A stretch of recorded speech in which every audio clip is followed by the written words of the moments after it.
Hey, what is up, mortals? It is BubblyNami here with a new video for you.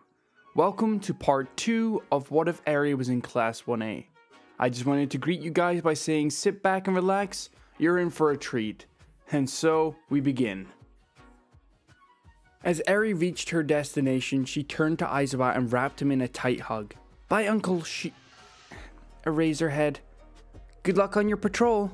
Shota simply rolled his eyes as he gave Eri a smug grin. Go to class already, problem child. I don't want to have to explain to your folks why you were late to school. Eri nodded as she turned to run towards her school, Aldera Junior High. As she sprinted, she was unable to hear Aizawa's quiet comment from under his breath. Please, be careful. I know you're wondering why I called you here. It's quite simple, actually.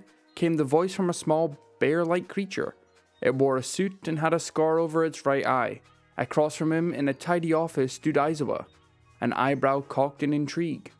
As you may recall, your recent mission of taking down the Shie Hizakai has some interesting results. Namely, one hostage of the mob organization, a young girl we've come to know as Eri. The creature took a moment to take a deep, shaky breath before continuing to talk. Further questioning from associates of the Shie Hizakai have confirmed just why she was in such a place. They were experimenting on the girl. Aizawa's eyes nearly bulged out of his skull. Sure, there were scars on Eri, but to do something that monstrous? The pro heroes looked down to his furry peer, remorse painted on his face. Nezu, are you going to be alright? Nezu merely shaked off Aizawa's concern, waving a paw in the air, as to toss any concern to the side. There's no need for concern, the bear spoke up. Her and I, even with the similarities, still have completely separated backgrounds. Even if it was, that is not top priority currently. What is the reason I called you today. I need you to watch over her. Now we'll have to— I'll gladly do it, sir. Nezu simply gave a bemused chuckle to the man's inclination. While I must say I admire this new spark of energy from you, Aizawa, you should at least listen to the rest of my statement. Improper manners is very unbecoming of a pro hero, even if they're off the underground variety. Nezu took a seat at the chair, a bit too big for him, as he looked at Eraserhead, who had uncharacteristically embarrassed look on his face. While the idea of taking custody of the girl is certainly a pleasant idea, it's a highly dangerous option, given the influence that the Shie had on the villain world. It should come as no surprise that the heroes aiding their downfall would have a huge target on their backs. You included. Adding Eri into that equation could spell disaster not only for your health but for the girls as well. Aizawa wanted to argue, but the words died in his mouth, for he knew he was right. Damn it, he thought to himself. I didn't even consider that. However, Nezu continued, we still think it would be best if Eri were to be watched by a few heroes. There is no doubt in my mind that Eri will be in danger, be it in your custody or someone else's. For that reason, it has come to a consensus that the girl will have to be under constant protection of heroes for the foreseeable future. Seeing as she is comfortable around you, Aizawa, I'm offering you a position among these selected pros. Aizawa was taken aback by the offer. He looked down to the floor as he pondered what was being offered to him. After careful thought, he faced Nezu and gave him a firm nod. If it means ensuring the girl's safety, I'll do it. Nezu simply smiled in delight. Wonderful! I'll see to you that you get the schedule for your shifts to watch over her. Although I hope you won't clash with your new position here. Aizawa simply grunted as he looked past Nezu and out the window of the prestigious Hero Academy, UA High School. No need to worry, everything will be just fine. As Aizawa recollected himself from out of the past, he saw a green-haired teen staring at him, his eyes wide and mouth agape like a fish. You're the underground hero, Razorhead! The kid muttered, his entire body shaking. Aizawa rolled his eyes at the boy. Yeah, and by the looks of it, you're gonna be late to class. Might wanna hurry on to remedy that. The green-haired kid suddenly paled in realization as he began running to his school. I'm so sorry, you're just so cool, I'm a big fan, sorry, bye! The kid blabbered as he desperately tried to beat the clock. Aizawa simply rolled his eyes before taking off to resume his patrol. Ari fiddled with her thumbs as she tried to push down the butterflies housing her stomach. While not the top of the class, Ari still managed to get by the school with better than average grades. Be that as it may, the girl found herself not being able to pay attention, for her eyes were honed in on the hefty envelope laying on the teacher's desk. After a few more minutes of an agonizing lesson that Ari would have to ask notes for later, her teacher gave a heavy sigh as he slammed his hands on the desk. "So," the man spoke, irritation in his voice. "As third-year students, it's time to think about your futures and what you want to do with your lives. I could pass on your career aptitude test, but why bother? We all know that you all want to go on the hero track."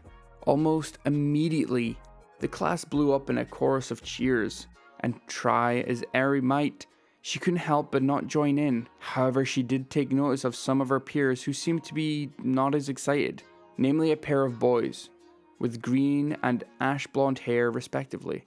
After a moment, their teacher called for the class to calm down before he continued to speak. Yes, you've got some very impressive quirks, but no power usage allowed in school. Get a hold of yourselves." "Teach, don't lump us all in the same group. I'm not going to be stuck at the bottom with the rest of these rejects." The entire class turned to the once unenthusiastic blonde with the smuggest of grins. Ari's eyes furrowed into annoyance as her classmate Bakugo Katsuki once again made a spectacle of himself. Said annoyance was shared in many of her fellow classmates. "You think you're better than us, Katsuki?" The blunderpunk seemed amused by this, a manic grin appearing on his face. "Let's go, I'll take on all of you!" the teen shouted triumphantly, tiny explosions emitting from his palm. Ari couldn't help but question just what her heroic quirks her classmate possessed. Her teacher didn't seem to share the sentiment, however. Instead, he simply stated, "You've got an impressive test result. Maybe you'll go into UA High." Ari was taken aback by this statement. "He's gonna try for the national school?" the classmate from before asked. "That school has a 2% acceptance rate," another one chirped in. "It's impossible to get into," another shouted. Bakugo didn't seem fazed by this, instead opening to smash his fist into an open palm, causing fumes to poof out of his hand. "That's exactly why it's the only place worthy of me," he stated, an aura of cockiness coming off him. "I ace all the mock tests. As such, I'm the only one in this school who stands a chance of getting in. I'll end up more popular than All Might himself and be the greatest hero of all time. The people all across the world will know who I am, and it all starts with UA High. Oh yeah, Midoriya, didn't you want to go to UA High too?" The class went dead silent at the statement. Ari winced before looking back to the green-haired teen, who hid his face within his arms. The reasoning for this would show itself as the rest of the class, sans Ari, erupted in laughter. "Midoriya, you're kidding, right?" a kid shouted. "There is no way you're getting into the hero course without a quirk," another shouted through giggles. They got rid of that rule, actually.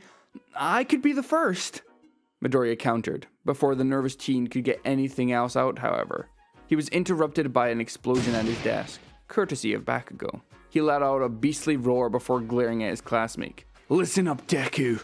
You're even worse than these damn rejects. You quirkless wannabe. You really think they'll let someone like you in when they can have me?" Deku tried to mutter out a retort, but was cut short when, "Hey!" Ari shouted. "Why don't you mind your own business?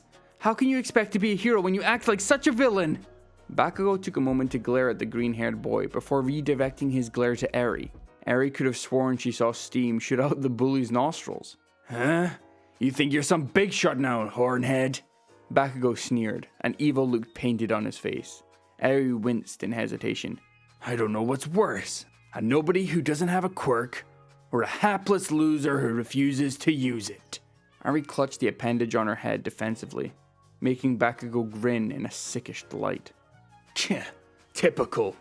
You're all bark and no bite, just like the rest of these extras. I saw you eyeing that envelope with the applications. Don't even bother. Nobody would want a loser who won't even use her whatever useless quirk you have." Ari looked at her classmate and was in complete and utter disgust. She stepped forward to retort but was quickly stopped short by a small explosion emitting from Bakugo's palms. While it wasn't in any way directed towards her, the message was clear, and she slowly sat back down, mentally kicking herself for her fear. Bakugo, threatening your classmate is not accepted here in this school, the teacher piped up, clearly not caring as much as he should have. You can stay here after class. Bakugo only responded with a simple "Kh," before stomping back to his desk. Eri took another moment to cast a sideways glare at Bakugo, before eyeing Midoriya, who now had buried his face into his arms. She sighed to herself before once again feeling up her horn. I know Katsuki is a real jerk, but he does have a point, she thought to herself, her eyes staring holes through her desk. How can I be a hero if I can't use my ability to its best? As she thought to herself, she didn't notice Midoriya peeking up from his self-imposed arm prison, looking straight at her. When the school bell finally rang to signal the end of class, all but Eri, Midoriya, and Bakugo, who was accompanied by a group of cronies, immediately rushed out of the classroom. Eri took a deep breath before rising out of her seat and approaching her teacher's desk, who was grading some papers. Excuse me, sir, she started out, kicking herself in the shin for her stutter. Do you have a UA application I could fill out?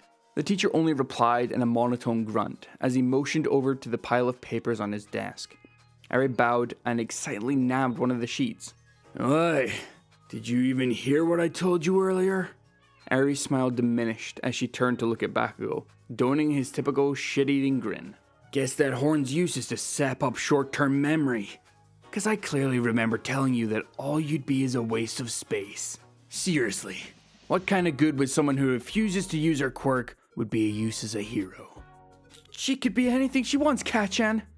All the students turned to see Midoriya, his posture stiff and his entire body trembling as he faced the school bully. So what if she doesn't want to use her quirk? She could still make an amazing hero. Any of us could. Instead of annoyance, Bakugo simply looked amused at the green-haired boy's display. I see you've grown some backbone, eh, Deku? Looks like I ought to knock you back down a peg. The bully sneered as he lurched towards the green-haired boy. Eri panicked, looked over to the teacher, angered to find him more invested in his phone than the soon-to-be fight in his classroom. Glaring at her elder, Eri stubbornly knocked some of the books off the teacher's desk, causing him to look up in shock. Upon seeing Bakugo, the teacher sighed and pinched the bridge of his nose. Bakugo, you know you can't keep threatening classmates like this. Keep it up and I'll have to call your family. And with that, the teacher went right back to his phone, much to the chagrin of Eri.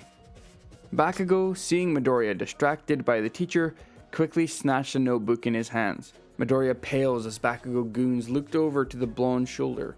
What you got, his diary? One of the goons peeked up. Midoriya is only able to stammer out a meager, in response. Huh? Hero analysis for the future? The other cronies teased. Seriously? That's so pathetic. After being berated with snide remarks, Izuku swallowed the lump in his throat before finally responding. It's fine, isn't it? Give it back. Izuku would never get his wish, as Bakugo used his quirk to explode the notebook in front of his owner. Bakugo revealed in his actions as Izuku paled. That's so mean. Bakugo only grunted in satisfaction, as he tossed the book towards an open window, prompting Midoriya to yelp as he tried to catch it, but it was out of reach. Fortunately for the green-haired boy, however, Eri reacted quick enough and caught it before it escaped the building, earning a sigh of relief from Izuku, and yet another "Kuh" from Bakugo. Listen here, extras. Most top first-string heroes have stories about them from their school days. I want the shine of being able to be called the only student who made it into UA from this mediocre city junior high school. I mean, I am perfectionist, so I better not see you two shit stains at the entrance exam. Bakugo turned around and began to leave the classroom. Before he left, however, he turned to Izuku with an evil grin. You know, if you two really want to be heroes that badly, there's actually another way. Just pray that you both will be born with some actual usefulness in your next life, and take a swan dive off the roof of a building. Eri saw Izuku clenched his fist at the statement as he stepped closer to the blonde. No, Eri thought to herself. I guess he finally had enough. Eri's thoughts were shaken by Izuku's squealing as Bakugo created a little explosion in his hand, and any confidence that the green hair boy once had instantly evaporated. Something wrong? Izuku couldn't get out a reply as Bakugo laughed to himself and left the room, his cronies following suit. Eri looked to the teacher as if to say, Are you gonna do anything? But to her disappointment, her sensei was still fixated on his mobile device. Eri sighed to herself as she approached the now shaking Midoriya. Don't let the jerks like him get to you. He just wants to put you down to feel better. Izuku was despondent. His face was shadowed by his hair. Eri-san? Thank you for trying to be nice, but... Midoriya couldn't bring himself to finish as he rushed out the room. Midoriya, wait! Eri shouted, but Izuku was already well out of the classroom. Eri's eyes lowered to the floor as she let out a sigh, and then her eyes immediately shot open as she saw Midoriya's notebook still in her hands. Without skipping a beat, Eri ran to catch up with Izuku. Izuku couldn't get Kat-chan's words out of his head. Sure, he was used to the bullying from him he's endured over the years of their quote-unquote friendship, but something about today stung. Maybe Kat-chan was right. Maybe I should... Midoriya! Izuku was rushed out of his thoughts as he turned to see Eri running towards him, his burnt notebook in hand. Eri ran up to Izuku, before bending over to catch her breath. After regaining her composure, she presented the book to Izuku. I think this belongs to you. Izuku was taken aback by Eri's gesture. After a moment, Deku slowly took the book from her, a forlorn smile on his face. Thank you, Izuku spoke up. But I don't think I'll be needing that anymore. Eri was taken aback. Is this about what Katsuki said? Listen, Midoriya, Bakugo is completely full of himself. He just brings others down to make himself feel better. I'm sure you'd make a great hero. Quirk or... Stop lying to me! Izuku shouted, tears forming in his eyes. Everyone knows the truth. I'm worthless as a hero. Without a quirk, I'm just not cut out for it. Eri wanted to respond, but couldn't think of the right thing to say. Instead, only replying with a meager, Midoriya. Before the conversation could continue, the two teens' attention was drawn towards a nearby manhole. Out of the sewers came a goo-like substance, which formed into something human-shaped. Before the two reacted, the goo sprung onto the two, enveloping them both. A skin suit and a hostage. 2-for-1 deal. Eri and Midoriya tried to escape the creature's grasp, but found their attempts to be in vain. Their grips loosened as their vision began to blur. Until... Have no fear. You're safe now. Now that I'm here, that is. The goo villain's eyes widened at the sound of this new voice. Texas Smash! Suddenly, a gust of wind blasted the villain away, freeing the teens in the process. The last thing Eri and Izuku saw before falling into unconsciousness was a tall, muscular, blonde man with $1 million smile. Thank you all for indulging yourself in the story thus far. I hope you enjoyed it. Now, there are a few more things that I'd like to go over before the video ends. Firstly, we've got a second channel called Anime Deep Dive. Anime Deep Dive goes into the facts and lore of a wide variety of anime. It's sure to expand your weeb knowledge, for all kinds of series guaranteed. On top of that, we have a third channel called We the Celestials Naruto What If. It's what we do on this channel already, but in the vast world and lore of Naruto. Go check it out if you're in the mood for some jutsu action.